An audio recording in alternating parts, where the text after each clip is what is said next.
Union Minister for Environment, Forest and Climate Change, Bhupendra Yadav, today backed Manipur government's move to protect the reserve and protected forest.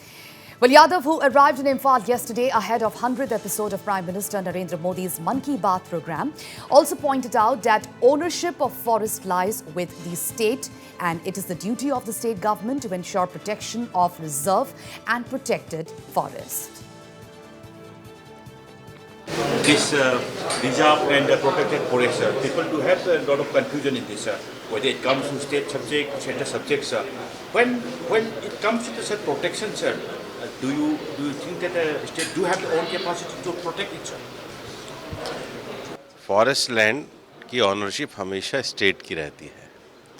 1927 का जो forest act है, आज़ादी के बाद वो state का ही subject था फॉरेस्ट, लेकिन 1976 में जो अमेंडमेंट हुआ उसके बाद ये कॉन्करेंट लिस्ट में आ गया सेंटर के और स्टेट के। लेकिन जहाँ तक ऑनरशिप की बात है, वो ऑनरशिप स्टेट गवर्नमेंट की होती है और रिजर्व फॉरेस्ट और प्रोटेक्टेड फॉरेस्ट उसको प्रोटेक्ट करना और उसको पूरी तरीके से सुरक्षित करना ये स्टेट सरकार की जिम्मेदारी है, कॉन्स्टिट्यूशनली जिम्मेदारी है। तो संवैधानिक जिम्मेदारी के नाते स्टेट गवर्नमेंट को अपने फॉरेस्ट को प्रोटेक्ट करना होता है। सर, इस बार सर राज्य सरकार की तरफ से पूरी कोशिश की गई सर कि रिजर्व फॉरेस्ट और प्रोटेक्टेड फॉरेस्ट के अंदर में जो भी एनक्रोचमेंट है सर उसको हटाने की। हालांकि चुचानपुर में उसकी विरोध पे धरना प्रदर्शन देखने को मिले सर, उसमें आप क्या कहना चाहेंगे? देखिए, सरकार तो नीति, नियम, कानून और संविधान के अनुसार कार्य कर रही है। तो जो संवैधानिक जिम्मेदारी सरकार को मिली हुई है, मणिपुर सरकार को, वो संवैधानिक जिम्मेदारी के अनुसार काम कर रही है।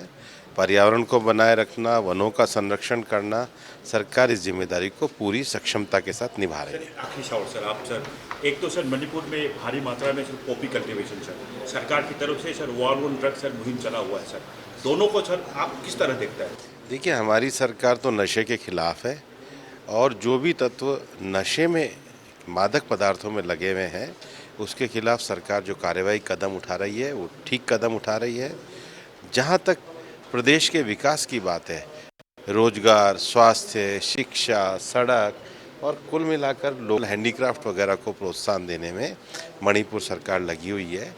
कल हमारी लोकटक अथॉरिटी की भी जो मीटिंग हुई है, हमारा ये मानना है कि मणिपुर में जो लोकटक है उसको ईमा कहते हैं, उसका संरक्षण करना, वहाँ कल्चरल एस्पेक्ट, इको टूरिज़्म का एस्पेक्ट, स्पोर्ट्स एक्टिविटी का एस्पेक्ट, टूरिज़्म डेवलपमेंट का एस्पेक्ट, स्किल मैनेजमेंट का एस्पेक्ट, उन सब के डेवलपमेंट के लिए विशेष रूप से फिशरीज़ भी, क्योंकि लोकल कम्युनिटी यहाँ की फिशरीज़ के ऊपर भी डिपेंड है, उस पर हम पूरी तरीके से एक इंटीग्रेटेड मैनेजमेंट प्लान बना रहे हैं।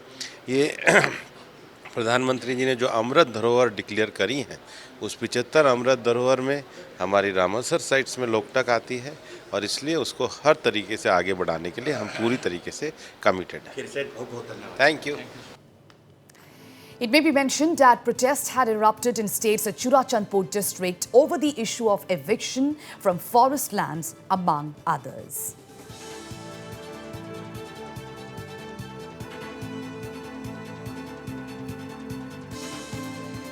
All right, so Union Minister for Environment, Forest and Climate Change, Bhupendra Yadav, today backed Manipur government's move to protect the reserve and protected forest. Well, Bhupendra Yadav, who arrived in Imphal yesterday ahead of 100th episode of Prime Minister Narendra Modi's Mann Ki Baat program, also pointed out that ownership of forest lies with the state and is the duty of the state government to ensure protection of reserve and protected forest. And while reacting to the forest eviction issue, Chief Minister N. Biren Singh had indicated that forests come under the centre. However, the Union Forest Minister today made clear that forests belong to the state. Groups and organizations in state's Churachandpur district, which has witnessed violence and arson, have alleged that the government is targeting legitimate settlers.